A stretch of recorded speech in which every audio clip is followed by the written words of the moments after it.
दोस्तो अॼोकी गॾिजाणी में मुख़्तलिफ़ सिन्फ़ुनि ते दोस्तनि जेको आहे सो ॻाल्हायो ऐं पंहिंजूं लिखियूं पेश कयूं।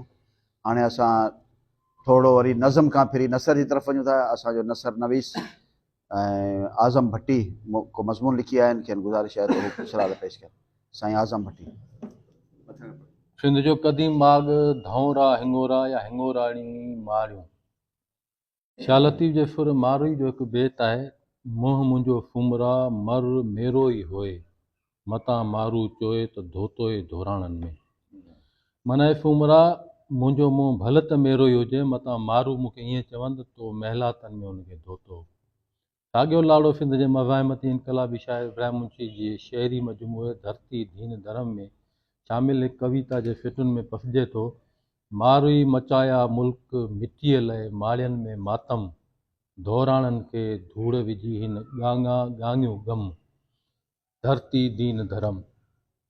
जामे सिंधी लुगात में लफ़्ज़ धोराणो जी माना महल, महलात, आलीशान इमारत वग़ैरह ॿुधायल आहे।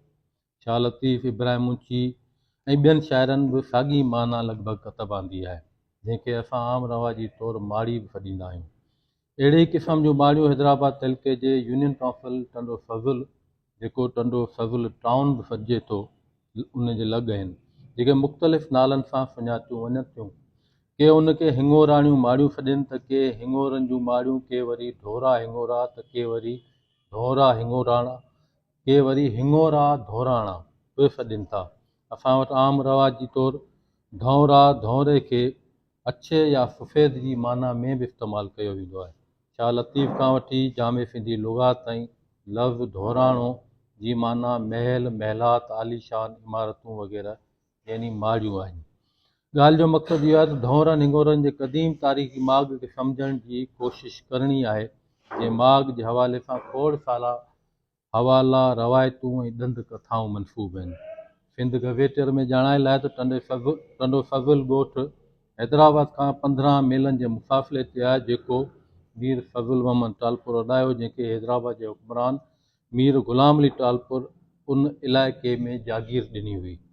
उन जे आसपास के क़दीम आसार बि आहिनि, जिन में सभ खां वधीक क़ाबिल ज़िक्र हिकु माड़ी या घर आहे, जंहिंजी हिकु दीवार जी ऊचाई लॻभॻि 40 फुट आहे। हीउ हिंगोराणे शहर जा आसार आहिनि, जेको ताक़तवर सैयदनि जो सख़्तु गाब हो, जेको 1775 धारे अफ़गानी सरदार मदद खान पठान पारां सारायो वियो। हीउ क़दीम आसार ईअं ई घणे अरसे खां ज़माने जे लाहनि चाढ़नि जे वर चढ़ियल आहिनि। जीअं मुख़्तियार अहमद मल्ला अदबी इस्तलाहनि जी तशरीह लुग़त में लिखियो आहे त आसार क़दीमा आर्कियालॉजी ज़माने जे लाहनि चाढ़नि जे शिकार थियल वसंदियनि, माॻनि, मकाननि, शहरनि ऐं खंडरनि खे आसार क़दीमा सॼो वञे थो। आसार क़दीमा दरअसल एंथ्रोपोलॉजी इल्म इंसान जी शाख आहे। हिन इल्म में क़दीम आसारनि जे आधार ते मुनज़्ज़म तहक़ीक़ करे क़दीम माण्हुनि ऐं उन्हनि जी समाजी हैसियत जो इतिहास कयो वेंदो आहे। हिन इल्म लाइ ख़ासि तौर ते माॻनि जी खोटाई मां लदर शयूं ऐं लिखतनि जो ख़ुसूसी तौरु मुतालो कयो वेंदो आहे। सिंधू माथिरी जो मोरूसी सरमायो बि उन्हनि दड़नि ऐं भिड़नि में पुरियल आहे, जिन मां के थोरा खोटाई जे करे निकिरी निर्वार थिया आहिनि। उहे खंडर ऐं दड़ा सॼी सिंध बल्कि सिंधू माथिरी में पखड़िया पिया आहिनि, जिन में महरगढ़, मोहन जो दड़ो, हड़ापा, चाऊं जो दड़ो, कोट ॾिजी, आमरी, रनीकोट, झखर जो दड़ो, सेवण जो किलो, बंबोर, देबल, ठुल, रुकण, सुधेरण जो ठुल, ठुल ॾीपर, गांगरा जा दड़ा, मंसूरा, धौरा, हिंगोराणा, फतेहबाग, शाह बंदर वग़ैरह अची वञनि था। अञा बि लातदाद क़दीम माॻ या आसार आहिनि, जेके इन तशरीह जे ज़िमरे में शामिल करे सघजनि था।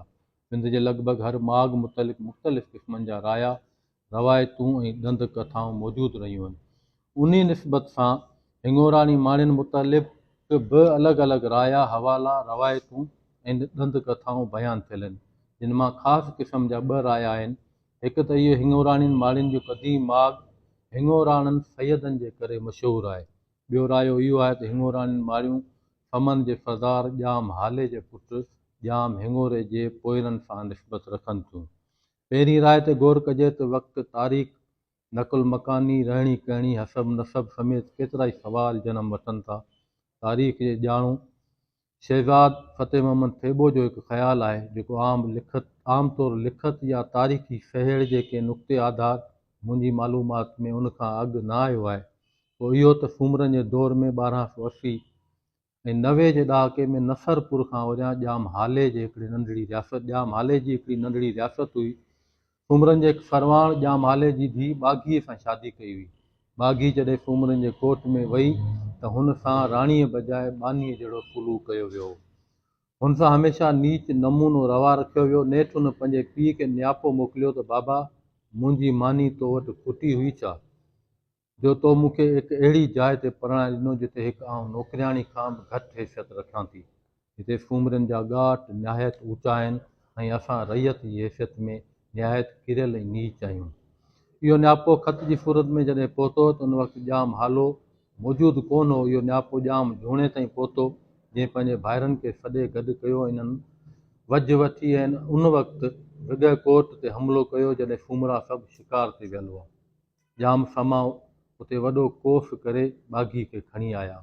जॾहिं बाग़ी हाला ऐं नसरपुर जे विच वारे इलाइक़े में पहुती जंहिंखे शहज़ाद फतेह मोहम्मद थेबो ॼाम जे टंडे वारो इलाइक़ो सॾे थो, जेको उन वक़्त में हिकु ॻोठ जी शिकिल में हो। जॾहिं फूमरनि खे ख़बर पई त पोयां ही वेल विहामी वियो आहे त हू तकड़ा मोटी आया ऐं उहो ऐलान कयाऊं त जिते बि जेको बि समो मिले उनखे घाणे में पीड़े उनजो रतु कढी रत जा टिभा भरिया वञनि। ईअं समा पीड़जण लॻा ऐं घाणा खुटी विया। ॼाम हाले जो पुटु ॼाम हिंगोरो तमामु घणो ताक़त वारो, खेसि तमामु घणो गुरूर तकबुर ऐं घमंड बि हो।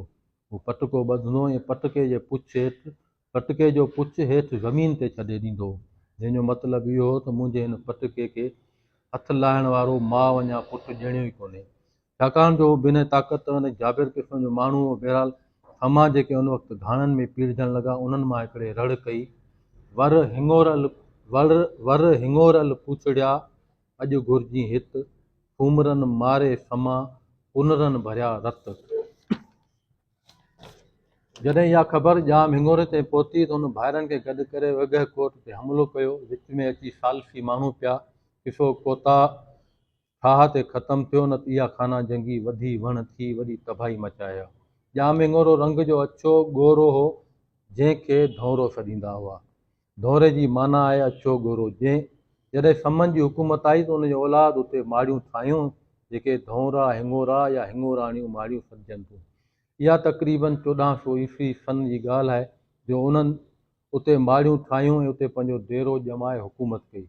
मुफ़वित मथे ॻाल्हि जी निस्बत सां जेको बेत ॾिनल आहे उहो साॻियो बेत थोरी तब्दीली सां डॉक्टर नबी बख्श बलोच पंहिंजे मरतब कयल किताब जंगनामा में हीअं ॾिनो आहे, आ हिंगोरल पूछड़ियारा अॼु घुरिजी हित, फूमरनि मारे समा पुनरनि भरिया रत। डॉक्टर नबी बख्श बलोच जंगनामे जे बाब 2 में ॼाम हाले ऐं हमीर फूमरे जे जंग बाबति मुख़्तलिफ़ रवायतूं ॾिनियूं आहिनि, जिन रवायतुनि जो महवर तक़रीबन ॼाम हाले जी धीउ ऐं हमीर फूमरे जी ज़ाल बाग़ी आहे। उन निस्बत सां एनसाइक्लोपीडिया सिंधियाना में लिखियलु आहे त ॼाम हालो सांद जो पुटु ऐं लाखे घोराड़े जो पोटो हो। सिंध जो आख़िरी फूमरो हुक्मरान हमीर फूमरो संदसि नाठी हो। आम रवायतुनि मुताबिक़ हमीर फूमरे ऐं संदसि राणी जे विच में अणबणत जे करे ॼाम हाले संदसि 8 पुटनि ॾेरे, पली, जखरे, होती, हिंगोरे, जीहे, जूणे, अली हमीर फूमरे सां लड़ाई कई। जंगनामे ऐं फूमरनि जे दौर में डॉक्टर नबी बख्श बलोच जी रवायत आहे त हमीर फूमरे हिन झेड़े खे टारण लाइ पंहिंजी वॾी ज़ाल जी हिकु न्याणी बाग़ी हाले जे पुटु जोणे खे परणाए ॾिनी, पर संदसि इहा कोशिश बि मुस्तक़िल अमन जी ज़ामिन बणी न सघी। नेठि हमीर फूमरो ॼाम हाले ऐं संदसि पुटनि जे हथां मारियो वियो। ॼाम हाले जो ज़िक्र सिंध में समन जी हुकूमत जो पायो विझंदड़ हुक्मरान ॼाम उनड़ सां गॾु ईंदो आहे, जंहिंजो ज़मानो 1334 वारो आहे, जंहिं मुताबिक़ ॼाम हाले हमीर फूमरे खे मारे सिंध में फूमरनि जो राज जो ख़ात्मो आंदो। हिन सिलसिले में साहिड़ियल लोक रवायतुनि जे ज़ख़ीरे जे बुनियाद ते डॉक्टर नबी बख्श बलोच लिखियो आहे त हमीर फूमरे खे ॼाम हाले मारियो, पर हुकूमत संदसि सोटनि मां ॼाम उनड़ खे मिली। उन करे चवण बि आहे त खटी हिकिड़नि ऐं खाधी ॿियनि। मौलवी नूर मोहम्मद निज़ामाणी, अब्दुल गनी अब्दुल्ला ऐं मोहम्मद सिद्दीक़ मुसाफ़िर जी गज़ल सिंध जी तारीख़ जे सुफ़े नंबर 249 ते लिखियलु आहे त हिंगोरनि जे औलाद मां धौरा हिंगोरा आहिनि, जंहिंमां साफ़ ज़ाहिर आहे धौरा हिंगोरा समा आहिनि। मिर्ज़ा कलीज पंहिंजे किताब क़दीम फिंद ऐं उनजा मशहूरु शहरी माण्हू जे सुफ़े नंबर 68 ते लिखे थो त धौरा हिंगोरा ही मुतलवी सैयदनि जो ॻोठु आहे, जिन मां सैयद हारून मशहूरु हो ऐं हक़ीक़ी शेर चवंदो हो। ॿियो सैयद शेर यवदां बि सखी थी गुज़रियो ऐं सैयद अलायार ऐं सैयद मोहम्मद बि ज़मींदार ऐं नाले वारा थी गुज़रिया। उन्हनि खां सवाइ दरवेश ज़करिया थईम बि नाले वारो दरवेश थियो ऐं दरवेश इब्राहिम वलद नाकूदर थेबे जे हमअफ़रनि मां हुओ। साॻे किताब जे सुफ़े नंबर 85 ते मिर्ज़ा कलीज बेग लिखे थो टंडो सज़ुल ही ॻोठु सज़ुल मोहम्मद तालपुर जो ॿधल आहे, जंहिंखे मीर ग़ुलाम अली जागीर ॾिनी हुई। उते हिकिड़ी फिटल झूनी माड़ी आहे जा अॻूणे ॻोठु हिंगोराणा जी निशानी आहे, जिते सैयद रहंदा हुआ, जो ॻोठु बि सिंध जे ॿियनि केतिरनि ई ॻोठनि वांगुरु मदद ख़ान पठान जो फिटायल आहे। अॻे साॻे किताब जे सुफ़े नंबर 86 ते लिखे थो त मुतलवी सैयद यानी मटियारिन वारा जे हैदर शाह हेराती जो औलाद आहिनि, जो 14वीं ईस्वी सदी में मुल्तान मां तैमूर शाह बादशाह सां सिंध में आयो। उहे सैयद शाह जी भिट अजन शाह भाणोट खेबर हाजीपुर टिकड़ गुलड़ी डंडी ऐं सईदपुर में पकड़ियल आहिनि। उहे सभु जा सभु सुन्नी आहिनि। अॻिते वधी साॻे किताब जे सुफ़े नंबर 306 ते लिखियलु आहे सैयद हारून मुतलवी सैयदनि मां हिकिड़ो धौरनि हिंगोरनि जे ॻोठ में रहंदड़ मशहूरु आलिम ऐं शाइर थी गुज़रियो आहे। मिर्ज़ा कलीज जे हिननि समूरनि हवालनि मां ॿ ॻाल्हियूं साम्हूं अचनि थियूं। हिकु त धौरा हिंगोरा सैयदनि जो ॻोठु आहे, ॿियो उहो त सैयद हारून जेको मुतलवी सैयदनि मां हिकिड़ो धौरनि हिंगोरनि जे ॻोठ में रहंदड़ आहे। मुंझारो वरी बि इहो थो पैदा थिए त धौरा हिंगोरा मुतलवी सैयदनि जो ॿधायल ॻोठु आहे या उहो ॻोठु अॻे हो जेको मुतलवी सैयदनि अची आबाद कयो। इंसाइक्लोपीडिया सिंधाना मूजिबि टंडो सज़ुल ज़िले ऐं तहलके हैदराबाद जी हिकु देह जो नालो आहे, जंहिंमें हेठियां ॻोठ शामिल आहिनि। उन्हनि ॻोठनि खे छॾूं था, वरी अचूं था वली मोहम्मद ताहिरज़ादे बयानु कयल उन ॾंद कथा सां केतिरा ई इख़्तिलाफ़ रखी सघजनि था, पर उन ॾंद कथा मां इहा ॻाल्हि चिटी ऐं वाज़े थिए थी त उन्हनि माड़ियुनि जी अदावत सां सैयदनि जो को बि तइलुक़ न आहे। वली मोहम्मद ताहिरज़ादो 1967 जे टिमाही महिराण 3 में पंहिंजे मज़मून बेउनवान भरम छाए में लिखे थो त हैदराबाद ज़िले जे लाड़ भाङे में धौरनि हिंगोरनि जूं मशहूरु माड़ियूं ढठल सूरत में मौजूदु आहिनि।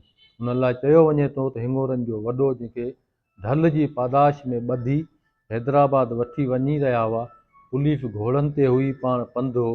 गंज टकर ते हिकु हंधि टूंग में उन जवाबदार पेशाब कयो त उन बिरगल मां हिकु भटू निकितो, जंहिंखे चिल्हे मारियईं। मंझांसि हिकिड़ी चमकंदड़ कण निकिती, जा उन खीसे में विझी छॾी। शहर में पहुचण खां पोइ ॿीड़ियुनि वठण लाइ इन खीसे में हथु विधो त टामे वारा फिका सोना ॾिठाई। पोइ उहो सोन विकिणी उते ई ढल प्यारे ॻोठु मोटियो ऐं माड़ियूं ठारायईं। पछाड़ी में मरण वक़्तु उहो पारस भर वारी ढंढ में फिटो कयईं। संदसि पोयनि ढंढ जो पाणी फुकाराए, मिटी वलाराए, छाणाए छंडाए ॾिठी, पर पारस मोटी हथु न आयनि। मूंखे उन वक़्तु ॾाढी हैरत थी त जंहिं वक़्तु हिकु निजी सिंधी टीवी चैनल ते ॼाणायल मौजूदु हिकु डॉक्यूमेंट्री में हिंगोराणनि सैयदनि जे हिकु सैयदज़ादे उन्हनि ख़्यालनि जो इज़हार कयो त इहे हिंगोराणियूं माड़ियूं असांजे वॾड़नि जूं आहिनि ऐं उन्हनि माड़ियुनि जी ओसारी में धौरो इस्तेमालु कयो वियो, जेको असां खाधे में वापरायूं था। तंहिं करे उन्हनि माड़ियुनि खे धौरा हिंगोरा सॾियो वञे थो। अहिड़े क़िस्म जी दावा क़दीम आसारनि सां मज़ाक़ ऐं खिल जोगी ॻाल्हि खां सवाइ कुझु बि न आहे। उन समूरे बहस खे मीर अली शेर काने टटवी हेठीं लिखत में वाज़े ऐं चिटो करे बीहारियो आहे त धौरा हिंगोरा या हिंगोराणियूं माड़ियूं हमन जे दौर जूं यादगार आहिनि, जंहिंजी अदावत जो हिंगोराणनि सैयदनि सां को बि तइलुक़ न आहे। अलबत सैयदनि खे लॾे अची उते रहण जे करे हिंगोराणनि सैयदनि जी सुञाणप मिली। मीर अली शेर काने टटवी लिखे थो त अली जा पुटु सांद खे 7 पुट हुआ, जिन मां 5 हिंगोरो हो। संदसि औलाद हिंगोरजा, ओडेजा, जगस्या, डोरा आहिनि। साॻे शुजरे में अॻिते ॼाणण लाइ त पली जे पुटु सांद जे 7 नंबर पुटु होती खे 5 पुट ॼावा, जिन मां ॿियो नंबर हिंगोरो हो, जंहिंजे औलाद ढोरे हिंगोरे जार हिंगोरे ऐं रामदेन, जंहिंजे औलाद ढोरे हिंगोरे जार हिंगोरे रामदिया में रहनि था ऐं उन्हनि जॻहियुनि खे उन्हनि ई आबाद कयो आहे। यानी समन जे उन शुजरे मूजिबि हिंगोरे नाले 2 समा हुआ जेके चाचा भाईटा हुआ। हिकिड़ो सांध जो पुटु हिंगोरो ऐं ॿियो सांध जे 7 पुट ॼाम होती जो ॿियो नंबर पुटु हिंगोरो हो। उहो ई पहिरियों हिंगोरो जंहिंजे औलाद ढोरे हिंगोरे खे आबाद कयो। साॻे किताब जे सुफ़े नंबर 316 ते लिखियलु आहे त ढोरो हिंगोरो हिकु मशहूरु ॻोठु आहे जिते मटियारवी सैयद घणा रहनि था ऐं उन ई ख़ानदान मां कई बुज़ुर्गवार उते पैदा थिया आहिनि। मथे समूरी शहर मां इहा ॻाल्हि वाज़े ई चिटी थी बीहे थी त धौरा हिंगोरा या हिंगोराड़ियूं मारियूं समन जे दौर जी यादगार ऐं आसार क़दीमा जो शानदार तारीख़ी विरसो आहिनि जंहिंजी क़दामत तोड़े तारीख़ खे ज़िंदा रखण लाइ आसार क़दीमा खे गैर मामूली क़दम खणणु घुरिजनि।